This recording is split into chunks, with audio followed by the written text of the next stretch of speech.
Hey guys, it's Nelson with Average Home Theater. Welcome back. I'm glad you all are joining me. And today I want to review A Quiet Place. Seems appropriate since the second one is now in theaters. It just opened a couple of days ago. Today's Sunday, May 30th.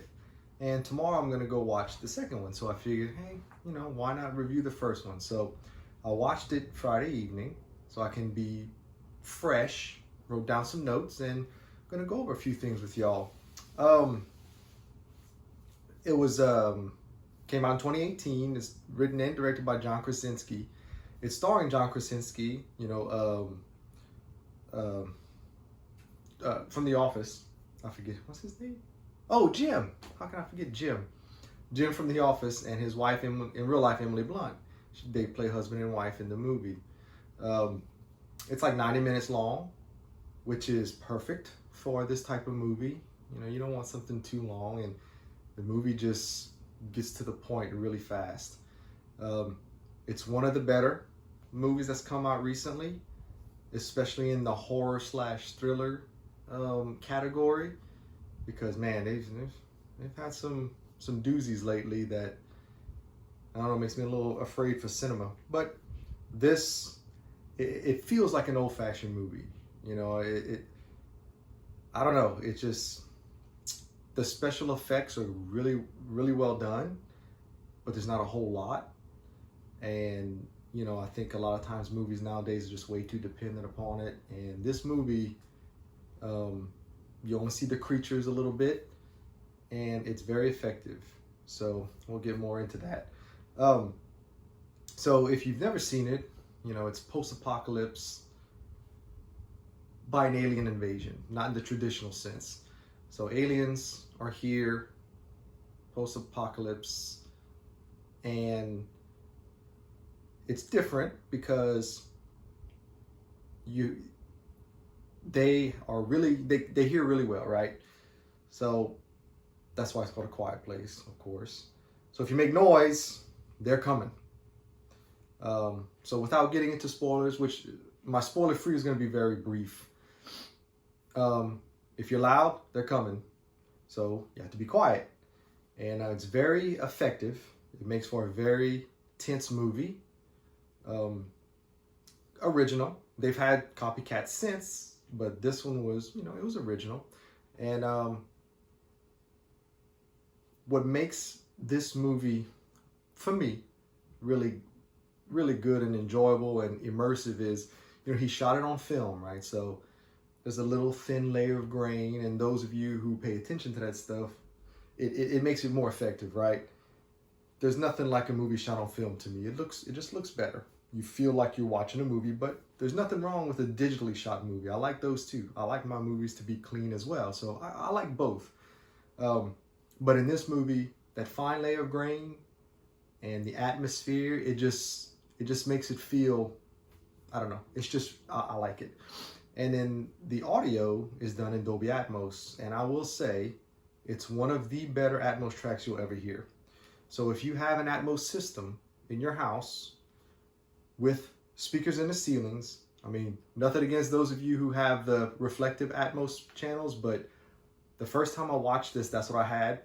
And I didn't get the immersive feeling that I get now in this theater when I watched it 2 days ago. Whenever the creatures are around you, let's just say, without spoilers right now, you feel like they're really there, and you really feel like you're where they are, and it's like, holy crap. So I mean, the audio is a 10 out of 10 if I can put a score on it. It's amazing. And other than, just the Atmos sound effects, it's very dynamic. It hits you in the face. Audio coming from all speakers, all direct. I don't know. It's just, trust me. So if you've never seen it, you need to watch it. Like, I don't know why you haven't watched it yet. There's a lot of people that haven't. I don't know if it slipped through the cracks somehow, which I don't think so. I mean, it was a pretty big movie. So definitely give it a watch. And for the video, if I had to give it a grade, I guess, like an 8 or a 9, because it's supposed to look that way. And I think it looks fantastic. So that's it for those, and that's going to be it for spoilers. Now we're going to get into, you know, what the movie's really about, and what I really like about it. You know, the opening scene with the sign language, and you know, I think it's day 89, so they've developed a routine, right? And you know, luckily their daughter, I say luckily, their daughter's deaf, so they already know sign language, and it makes it easier for them to adapt, which is why they've been able to survive. That's how I took it anyway. So you learn that really fast, right? And the little boy grabs the spaceship, and John Krasinski's reaction when he sees the boy is holding it, he knows it's going to make noise, or he can. And man, you really believe that John Krasinski, like this, you just believe it's real. That's how good his performance is, and it's that way throughout the whole movie. His tension, how he approaches him really slow, grabs it, and you know, takes the batteries out and everything. It's just phenomenal. So within the first 5 minutes of the movie, you're hooked. I mean, you're in there, right? You know, basically what happens, the little boy gets the deaf sister gives him his toy back, and then he grabs the batteries, and you're like, oh crap, here it comes, right? And when that alien comes across and grabs him, sets the tone. I mean, right there, you know you're in for a ride. And this movie, to do what it did with very little dialogue, not much music. You know, the music, when things were happening, there's music and then it just stops and everything gets quiet again. I mean, so John Krasinski was just a genius in his acting and his directing. I mean, it's just great.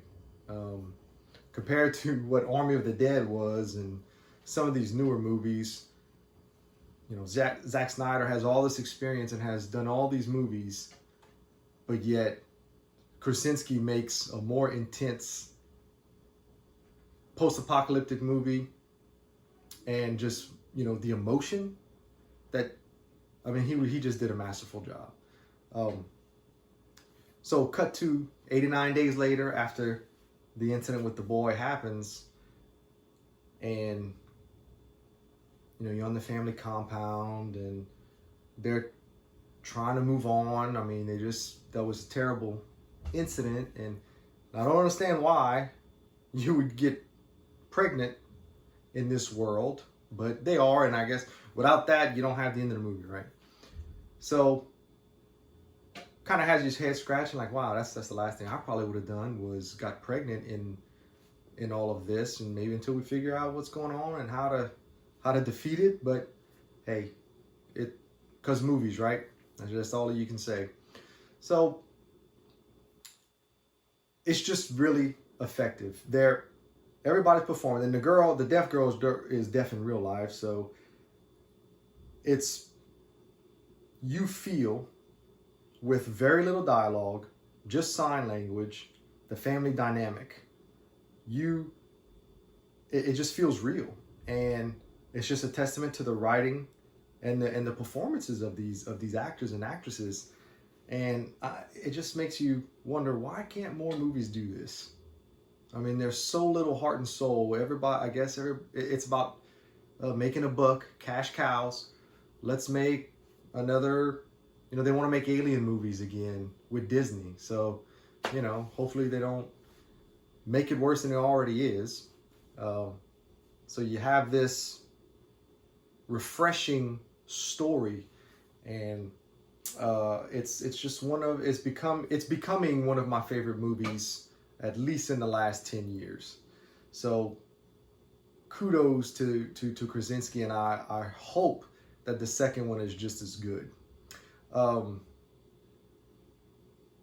Getting back to this audio, right, now that I can talk about spoilers. The scene where the kids knock over the lantern, they're playing Monopoly or whatever, and you know, Krasinski jumps on top, and you know something's coming, right? When the alien starts walking on the roof, the tin roof, I'm not joking. I kind of looked up for a second because I hadn't, I've seen the movie once, but it wasn't in here. And I wasn't waiting for that. I mean, that's how great this sound is. And it wasn't just like a flyover or, just a quick noise. I mean, he walked on the roof for several seconds. And it was the same thing later on when Emily Blunt was, in the basement with the baby. The creature, he was on top inside the house. She was in the basement, so I guess he was on the first floor of the house. And he's walking across, and it comes through all speakers to the rear and then back to the front. I mean, it's phenomenal. So the movie's great as it is, but if you have a Dolby Atmos system, completely changes the experience and ups it a notch. And getting back to Emily Blunt, I mean, she's having a baby. The creatures are coming. She steps on the nail. You believe every second of it. It's like, holy crap. This is just tense. This is scary. I don't know. I don't know how else to say it, but fantastic. And then, Krasinski's, I guess, the kids. So, the little boy had to set the fireworks off and whatnot. And that's how Emily was able to have the baby and scream finally, because the fireworks started making all the noise and it attracted the aliens. So that was awesome. I mean, that was just genius storytelling and writing. And then the kids in the corn silo, I think it was corn. That was, it's like quicksand. Like, oh crap. So the whole time in this movie, you have the real tense moments like that, and then you have the tender moments with the family, and the little girl blames herself for the little boy getting killed with the noisy toy because she gave it back to him. So she lives with this guilt and the relationship between her and her dad, and thinking that he doesn't love her and all that, and the way he went out finally telling her he loved her. Excellent. I mean, this movie, hands down, should be a 10 out of 10. I mean, I don't know, maybe a 9, because why would you get pregnant? I mean, I don't know how else to knock it, but that would be the only knock, as far as story-wise. Like, in real life, we're talking about aliens, but would you get pregnant in that situation? But okay. So, but other than that, by all intents and purposes, this is, should be a 10 out of 10. And if you haven't watched it before and you watched all these spoilers, man, go watch it, because it's not like I told you the whole thing. There is so much to this movie. If you've seen it but you haven't seen it in Dolby Atmos, try to do that. I don't know if you have a friend who has that set up, or maybe you have a home theater and you've thought about upgrading. Do it. And it's not just for this movie. I mean, there's a lot of movies that are really good with that audio, but this one is a standout for sure. So with that, I'm gonna wrap it up. And if you like this video, please give it a like. And I will go watch the second one tomorrow. And when I get home, I'm actually going to the theater, my first theater movie since the pandemic, so that's going to be fun. I will come home, type up some notes, and maybe I'll film tomorrow. If not, I'll do it sometime during the week. And thanks again. I'm Nelson with Average Home Theater, and those are just my thoughts.